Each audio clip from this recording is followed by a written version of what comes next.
Hey folks, Simon from LJ Hooker. Look, I wanted to do two videos and talk about the pros and cons in buying old units versus new units. Now, first of all, I wanted to talk about how a lot of this stuff comes down to personal preference. We obviously sell both types of units, and talking to buyers out there, there's no one size fits all, and it often comes down to what your priorities are.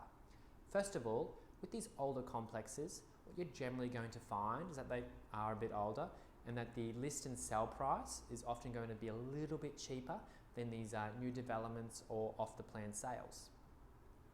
What we see a lot of the time too is that your internal floor area will be slightly larger in an older apartment than in a newer apartment.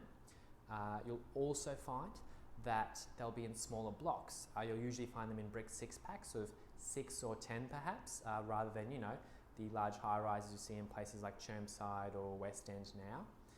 There's also the potential there with those older units that are more original for you to value add, for you to do things like new paint, new carpeting and new flooring, which are relatively inexpensive but can add a dollar value to the property.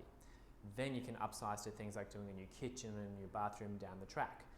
More capital outlay of course, but more potential for capital gain.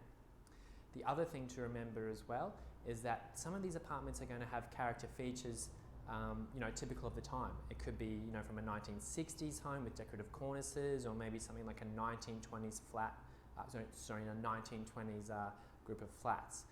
Logic dictates as more apartments are built, the pool of character units is going to get smaller. So you might be able to find a nice point of difference there. Guys, I'll cover new units next week, but that's all I wanted to say. Thanks for listening.